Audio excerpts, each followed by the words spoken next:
At Wrestle Palooza, Paul Heyman played his biggest card yet, a move that stunned the entire WWE Universe.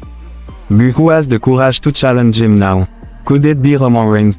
Welcome everyone, let's dive straight into what went down at Wrestle Palooza without wasting a second. The show opened in grand fashion, with The Game, Triple H welcoming the crowd, followed by the return of Pat McAfee to the commentary table. The energy hit the roof as the theme song of the Beast Incarnate Brock Lesnar blasted through the arena. The moment Brock stepped out, it felt as though a wild predator had entered the jungle, ready to destroy anyone in his path, and tonight, that prey was none other than John Cena. Cena made his entrance surrounded by young fans, giving the night a warm, emotional touch before the chaos began. Alicia Taylor began the formal ring introduction.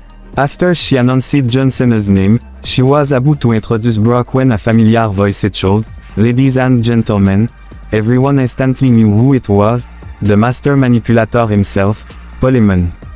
He stepped into the spotlight, exchanged a high five with Lesnar, and proudly introduced him as the NCAA, UFC, and WWE World Heavyweight Champion, the last real ass kicker, Brock Lesnar. The match was now set. The last true champion versus the last true destroyer.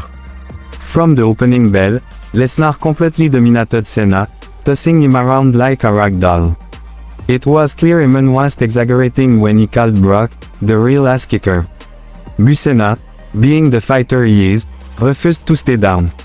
Near the closing moment, Cena began his fiery comeback, landing multiple tackles in a row.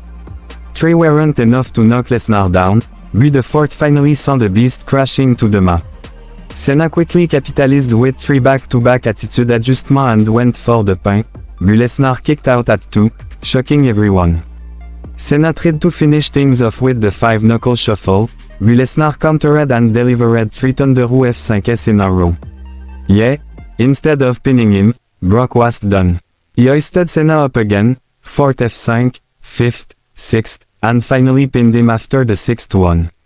Lesnar stood victorious, though it was clear his rage hadn't cooled. As the crowd booed and children cried, Lesnar tossed the referee into the ring and gave him an F5 for daring to tell him to leave. Then, for good measure, Brock delivered two more F5s to the barely conscious Cena, leaving him broken on the mat, the arena filled with angry shots and middle fingers directed at Lesnar. Before walking out, Brock smirked, proud of his destruction. But the night was over. Backstage, Logan Paul was fuming. "What the Brock?" he yelled, reminding everyone how Lesnar had destroyed his prim bottle on SmackDown. Logan's words may cost him dearly if he ever dares to say them face to face with the Beast. Despite taking it F5s, Cena refused to be carried out on a stretcher. He stood up, limping but proud, waving to the crowd. A fan chanted, "Thank you, Cena." He even paid tribute to his old rival Edge by eating a spear earlier in the match, a touching moment that made the fan emotional. Next up, the Usos entered with a loud pop from the crowd. Their entrance was electric. They were set to face Bronson Reed and Bron Breakker, accompanied by Paul Heyman. Before the match, there was a heated backstage shove between Breakker and Uso, leading Adam Pearce to announce la night as the special guest referee. When the match began, Reed and Breakker targeted Jimmy Uso, wearing him down brutally. At one point, Reed tried to use a steel chair, but la night intervened, reminding him it was steel wood. During the chaos, Jimmy grabbed the chair himself, looked at Knight, who simply gestured as if to say, "Do what you want." Jimmy smashed the chair into Reed, turning the tide for a moment. However, the advantage didn't last long. Reed struck back violently, sending Jimmy crashing down. Finally, Uso tagged in, entering like a storm, fighting for his brother's honor. But the match took a bloody turn when JZ was cut open after a mistimed chair shot. Blood poured down his face as Breakker's body was smeared with it during the fight. Realizing things had gone too far, Breakker quickly ended the match with a devastating spear and secured the victory for his team. Then came the much-anticipated mixed tag team match, Seth Rollins and Becky Lynch versus CM Punk and AJ. Punk, with a mischievous grin, wore a shirt saying, "Agi husband," sparking laughter among fans. As the match began, Rollins faced Punk, but quickly tagged in his wife, leaving AJ to step up. However, Becky slapped Punk instead, storming out of the ring in defiance. As the chaos continued, Punk hit a suicide dive, taking out both Rollins and Becky. Throughout the match, Rollins and Lynch used every dirty trick in the book to get under Punk's skin. AJ Lee soon got her revenge by yanking Rollins by his hair and slapping Becky repeatedly. At one point, Rollins tried to throw his wife at Punk, but Punk moved and Becky crashed badly, taking herself out of the fight. Punk finally tagged AJ in, and she faced Rollins, who mocked her, until Punk stormed back in and hit him with a brutal stomp. Becky locked Punk in the sharpshooter, only for him to reverse it and trap her in the same move. Rollins broke it up with a pedigree, then hit another stomp. But AJ returned the favor, hitting her own stomp on Rollins. Becky delivered a manhandle slam to AJ, breaking a table in the process. Finally, AJ locked Becky in the Black Widow submission, forcing her to tap out. CM Punk and AJ Lee stood tall as winners.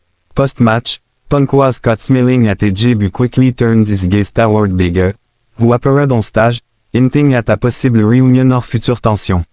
The night moved on to one of the biggest matches, Cody Rhodes defending his championship against Drew McIntyre. Cody started strong, but Drew's raw power quickly took over. Every strike from McIntyre echoed through the arena. He even connected a picture-perfect Claymore kick, but Cody somehow kicked out. Drew, frustrated, tried to deliver another Claymore through the announcer's table, only to injure his leg in the process. Cody capitalized, hitting the Cody cutter followed by two crossroads to retain his title.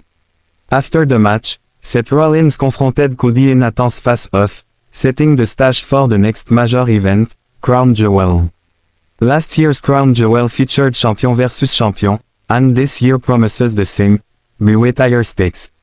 Gunther and Cody Rhodes are on a collision course that will build toward Survivor Series, War Game. Meanwhile, Heyman was seen trying to recruit Brock Lesnar for the upcoming War Games, indicating that Lesnar could be a major weapon for the Vision team.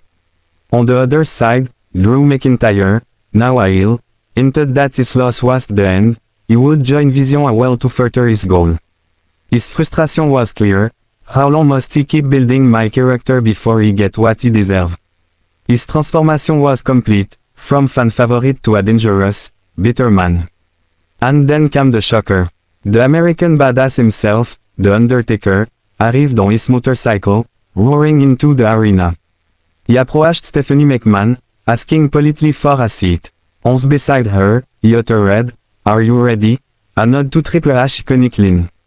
It was then revealed that Stephanie McMahon would be inducted into the WWE Hall of Fame, class of 2026, the first official inductee of the year.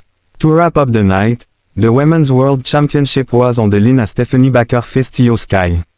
The match was a wrestling clinic, high-paced, technical, and full of emotion.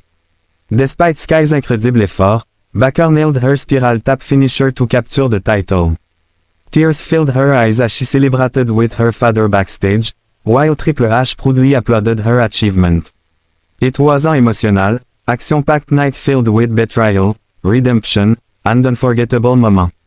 Wrestle Palooza 2026 ended on a high note, leaving fans chanting and cheering for more. If you enjoyed this recap, don't forget to subscribe, because the road to Crown Jewel and Survivor Series has officially begun.